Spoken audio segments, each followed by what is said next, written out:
We usually think that time is constant. Your time is the same as mine as well as it is with respect to others. And besides, you and I, we exist in the same month, the same year, and the same generation. That's gotta be something, right? However, that is not an absolute truth. Let's take this as an example. Imagine two observers, one in a bus traveling at a constant speed and the other standing in a street across. Let's name them Observer 1 and Observer 2 respectively. If Observer 1 bounces a ball and catches it again while the bus is moving, what would Observer 2 see? If we look at Observer 1's reference frame, the ball would travel in vertical lines. But in Observer 2's reference frame, it would travel in a triangular path. This means that Observer 2 would see the path longer than what Observer 1 would see.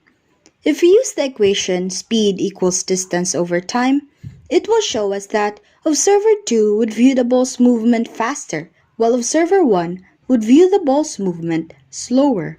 If we replace the ball with two mirrors and a bouncing light, the same thing happens. Only this time, the speed of the light bouncing should be constant. Using the equation distance equals speed multiplied by time, it will show us that Observer 2's observation time would be longer, since the distance is longer, and Observer 1's observation time would be relatively shorter. This tells us that time is not constant. It behaves differently at different reference frames. This phenomenon is called time dilation. And imagine if there were infinitely many observers, then there would also be infinitely many observations, due to the different reference frame from observer to observer. Suppose that a 25-year-old mother leaves on a rocket trip. Let's say she travels 99% of the speed of light relative to the Earth and is gone for 30 Earth years.